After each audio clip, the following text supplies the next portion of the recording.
Hello, ladies and gentlemen. Welcome to the show. My hair is going wild like Einstein. And the reason why is I can't go to a barber because of COVID-19. You know? You know what we're here to do right now? We're here to look at facts. Just facts.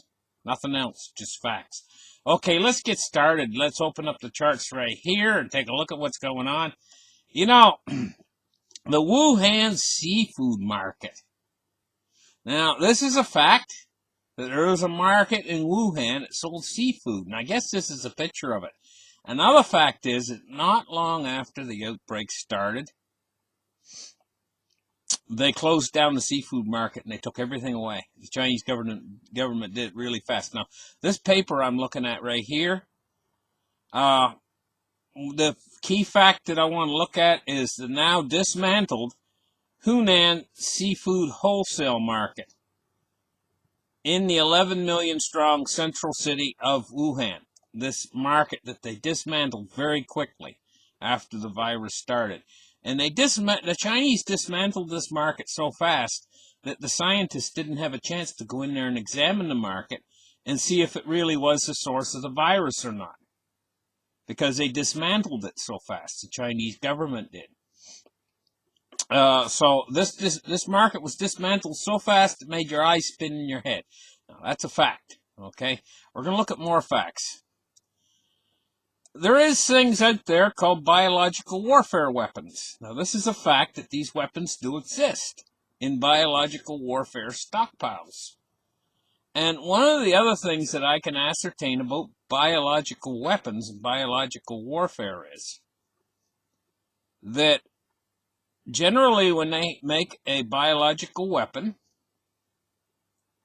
or an infectious agent, what they call an infectious agent right here under the list, infectious agents, generally what they do is they create either an antidote or a vaccine or something that they can use as a method of stopping the biological agent.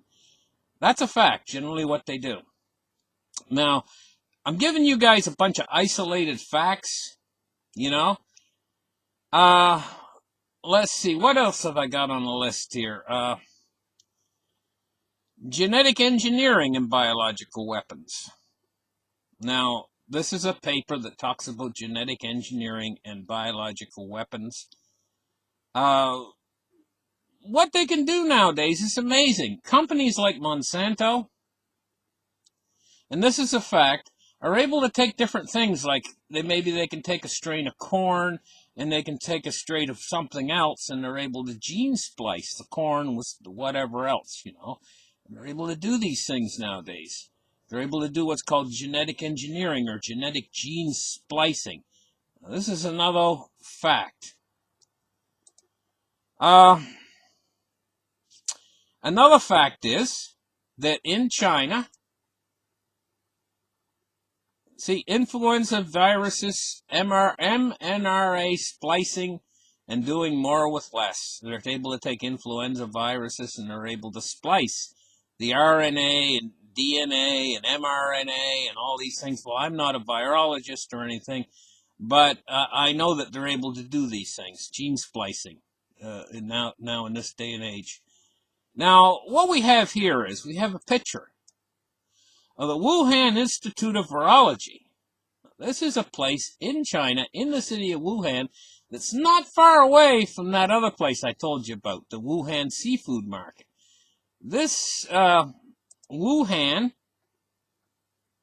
is right here in the city of Wuhan, and from what I understand, it's only meters within walking distance of the seafood market is this Wuhan Institute of Virology, which is a lab where they do, it says here, Wuhan Institute of Virology,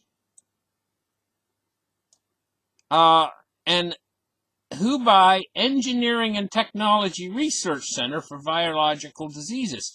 I want to emphasize on this word right here, engineering, bioengineering. You know, they research into viral diseases. Okay, in this building right here, evidently, here's a picture of the building, is a laboratory for working with very dangerous pathogens. What else have we got here? Oh, we got pictures from inside the Chinese lab. Inside the Chinese lab, poised to study the world's most dangerous pathogens. And that laboratory is just meters away from where the virus started. Here's their suits that they go inside there with. Pressurized suits. These suits are hazmat suits. Their highest level of hazmat suits are pressurized, that they're able to go in and work with these dangerous pathogens in this particular laboratory. It says biosafety level 4. This is a level 4 laboratory there in China. Now that's a fact. Now I'm not making any claims about what's going on here. I'm just pointing out the facts to you guys today. What do we got going on here? Conspiracy theories. So here's a picture of them working inside the laboratory with these dangerous pathogens. What else have I got going on here today? Oh, I was going to talk to you guys about something else entirely. But first we got to run through this subject matter. Now, these pictures here, I'm going to focus on this picture, and I want to see if you guys can figure out what this is. This is a hospital that the Chinese built in just 10 days. And if you look at this picture, what do you see here? You see a window with bars on it. Okay? You see the room is sealed off. There's only that window, and there's this little box over here to the left of the window. Do you see that little box thing? It's got a shielding on the inside and a shielding on the outside. That's where they can pass food through into the room. But there's also something interesting about that I want to point out. They could get the patient to stick his arm out that window, you know? Or they could feed in pills through that window that they could get the patient to take. This is a fact of what they could do in this hospital. And they could also get the patient to stick his arm out, and they could stick an injection in his arm through that little window.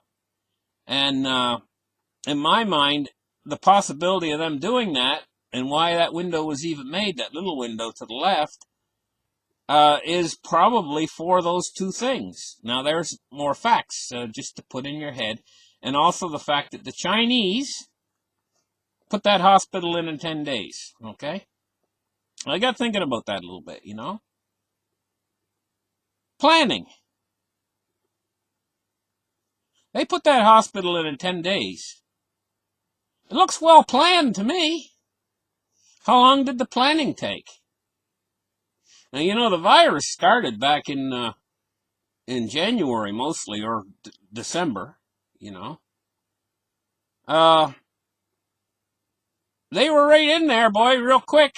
And I'll tell you, just my way of thinking is they got all that planning done and everything in there real quick, you know. But at any rate, they got this hospital in, and they got that little port in there where they can stick their arm out and take an injection of what?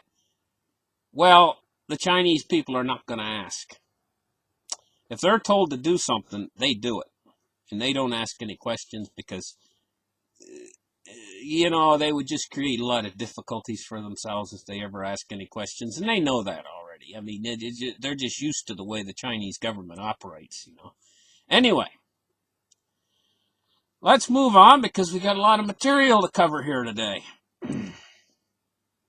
Let me see. Let's take a look at the coronavirus today. 372,000, and it's going up by the hour, going up by the minute. Okay, 372,563. Let's see what it is right now. Refresh the page. Still 372. I'll tell you, the way it's been going up, every time I refresh the page, every 15 minutes or 20 minutes or half an hour or an hour, it goes up a couple thousand. Boing, boing, boing, you know. It looks like, what is that? Oh my goodness, Italy's just getting crushed, 63,927. But I want to talk about that just for a minute. Italy with their 63,000 cases. You know, Italy's got 60 million people. Well, 60,000 divides into 60 million, one heck of a lot of times. It's something like 9,000 some odd times, So we can see the trouble Italy's having right now, with 63,000 cases, 64,000 cases.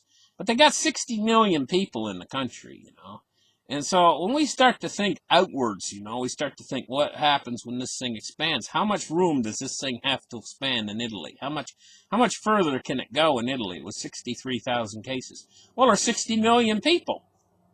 It can expand something like 9,000 times bigger than it is now. And that's just in Italy, not to count all these other countries. We're in the initial early stages of this virus. It's growing exponentially, and a lot of people do not understand an exponential function. Well, look down on the bottom right-hand side of your screen. You can see this orange-looking line that they got drawn here. This shows an exponential function. And what it basically means is, we're in the latter stages now of this exponential function. And it means that this virus is not ready to go away. This virus is just getting started because take a look at the United States with over 40,000 cases. There's 330 million people in the United States. That means that it can double and double again, double again, double again, double again, double again, double again, double again from what we're at right now. So where did this virus come from so fast? I mean, if I was sitting here, and say on New Year's night, back a couple months ago, say on New Year's night, I got really drunk, and say I stayed drunk until today, and I suddenly sobered up today, and I was just hearing this news for the first time, and they say to me, "Oh, Glenn, by the way, did you hear about the virus?" I say, "No, what virus? I've been drunk for 2 months." "You don't know about the virus?" "Well, the virus came out of nowhere. It started in China. It's sweeping around the earth, and it's so contagious, it's unbelievable. Everybody's coming down with it." You say, "Well, how many people's coming down with it?" "Oh, hundreds of thousands of people are coming down with it, and tens of thousands are dying."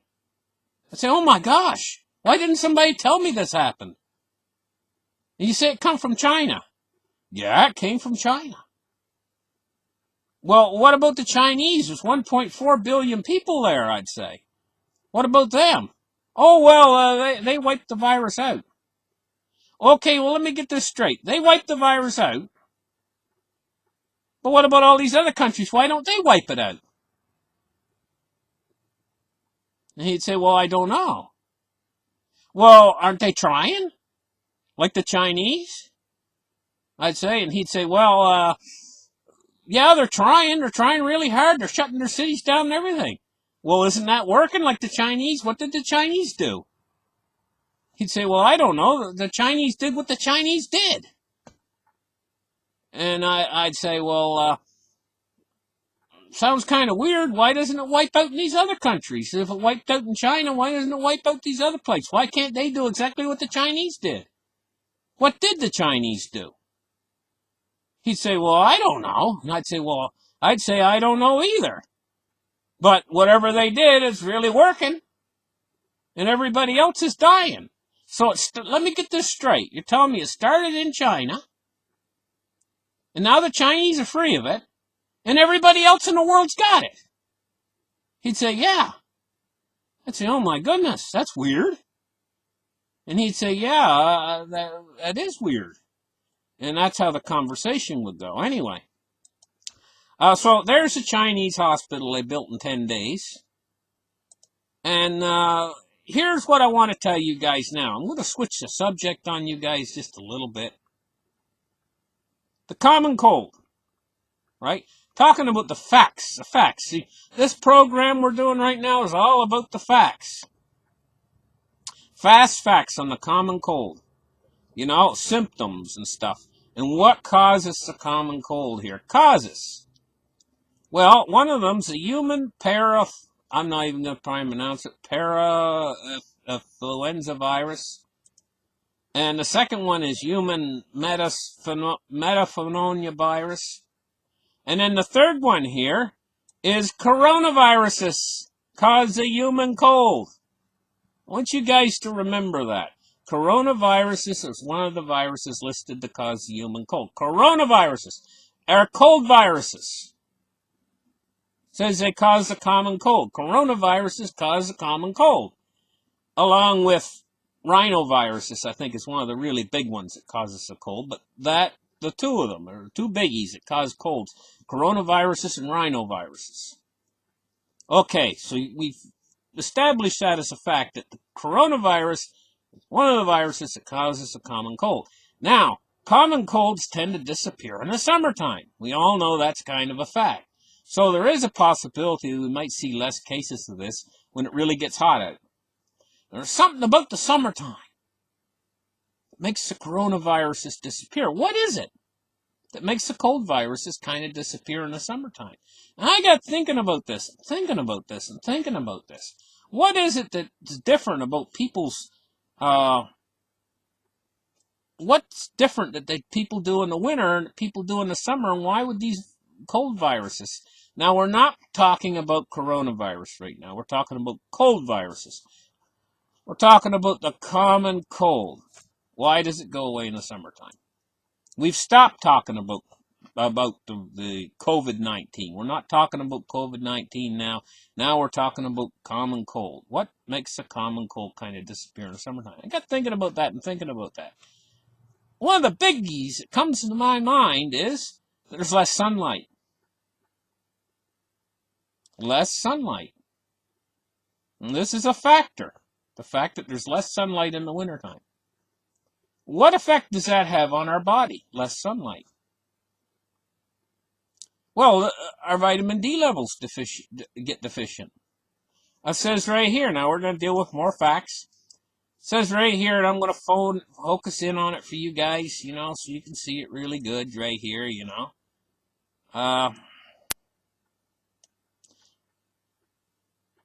Right here, I'm focusing in. Vitamin D deficiency is most prevalent during the peak of cold and flu season. Between the ages of 0 and 95 years, that's a big range, and found in daily doses of vitamin D supported respiratory tract health and reduced incidence of common seasonal infections like the head cold. Reduces incidence of the head cold. So vitamin D is known as a fact to reduce head colds. Now, see, we're not talking about COVID-19 anymore. We're talking about head colds. But another fact is that coronaviruses is one of the big cause of head colds. Coronaviruses and rhinoviruses. Vitamin D probably works for both. So what I'm saying is vitamin D, what I'm saying is very specific. Vitamin D is really good for your immune system. I'm not saying that vitamin D is for COVID-19. That's not what I'm saying. But I'm saying that vitamin D is very good for your immune system. And I'm also going to say that your immune system is the reason why some people get COVID-19 really bad and other people don't get it as bad. It's got to do with their immune system. There's another fact. It's the immune system. So, I'm not recommending vitamin D, but I'm just pointing out some facts to you guys. Simple, honest facts. Anyway, I find all this very interesting. I'm not going to come out and tell you guys what I think is actually going on with all this because I'm suspicious. I don't believe in what people tell me is true or stuff. I want to know for myself. I want to know what the real truth is, what's really going on with all this.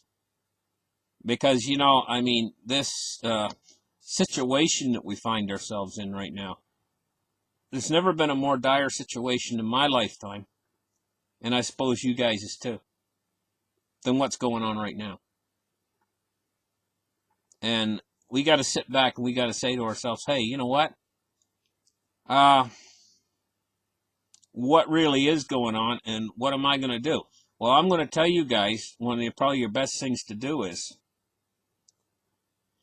make sure you got some food and water put away for yourselves, an emergency kit, flashlight, batteries. Prepare like you're preparing for a storm.